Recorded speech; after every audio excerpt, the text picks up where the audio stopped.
The much-loved and highly feared William Augustus Moore, former leader of the Black Roses crew, was believed to have been an underworld kingpin, who, because of his nature as a young man, was given the nickname Willie Haggart.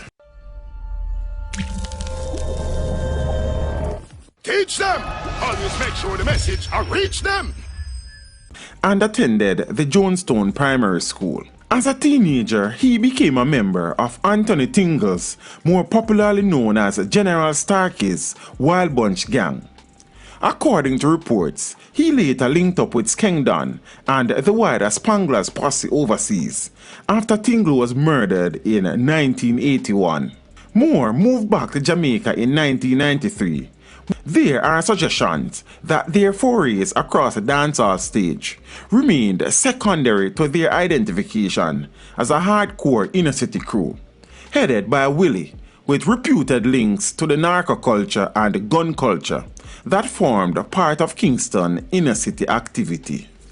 On the afternoon of April 18, 2001, he and two friends from the Black Roses crew, Ned Hines, otherwise called Big Bunny, and Albert Bonner, otherwise called Blackadoosh, were sitting talking outside a grocery store he owned in the Lincoln Crescent section of Kingston, when a Toyota Corolla pulled up and three men who were dressed as police officers alighted and opened gunfire, hitting them. Willie Haggart reportedly tried crawling away, but one of the gunmen followed, then stood over him and emptied an entire magazine into his body. He was reportedly shot 19 times. All three men died on the spot, but the fallout from the Don's death went beyond the hail of gunshots that extinguished his life, as there was the fear of reprisal killings. Somebody got dead for Willie's death. Learn that. What me say? You can quote me upon that one day. A member of the Black Roses crew vowed, punctuating each sentence by jabbing a reporter in the chest. Willie was a godfather to the youths in the area. He helped to send lots of kids to school. He had businesses. He employed youths from the area, and he was involved in contract work, which helped enough unemployed men to get jobs. Haggart earned a reputation as a man with a mean streak who was quick to violence. She hinted at a two-facedness on the part of some residents who pretended public grief to hide personal relief. Willie wasn't well loved by everyone, but people can't talk it, the woman told reporters. To be truthful, he helped some people on his ends, and he had annual treats for the kids. But he was a show-off and bossy. Him did moody, and him disrespected a lot of people. You never know when he would have just boxed down somebody. His funeral was very controversial, as several members of the then P.J. Patterson-led government were among the estimated 5,000 who showed up at the National Arena to pay their last respects to the community leader. Among them were Finance Minister and Member of Parliament for South St. Andrew, Dr. Omar Davies, Minister of Water and Housing, Dr. Karl Blight, and then Minister of Transport and Works, Dr. Peter Phillips. Paul Burke, the then chairman of the People's National Party Region 3, also attended, as did East Kingston businessman Danai Williams, Kenneth Skengdon Black, and Beanie Man.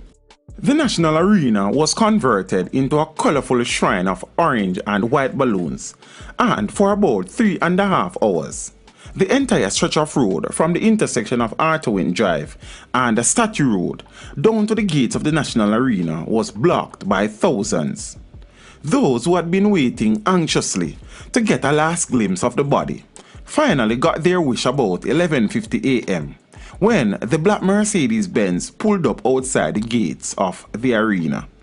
The tears contrasted sharply with the loud cheers which erupted when businessman Skengdon arrived surrounded by a large private security entourage. The casket was immediately reopened to allow Black, said to be one of Moore's close friends, to view the body.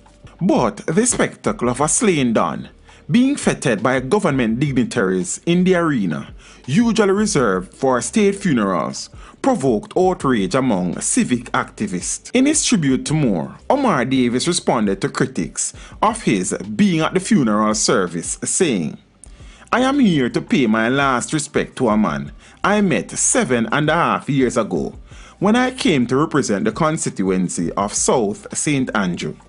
He assisted me to achieve some of my objectives in the constituency. We never had a meeting which lasted more than 10 minutes, said Davies. Dancer Gerald Bogle-Levy, who said he was the one who had invited Haggart to be a part of the Black Roses crew, shed tears at the funeral and made it clear that the Don had people he could trust.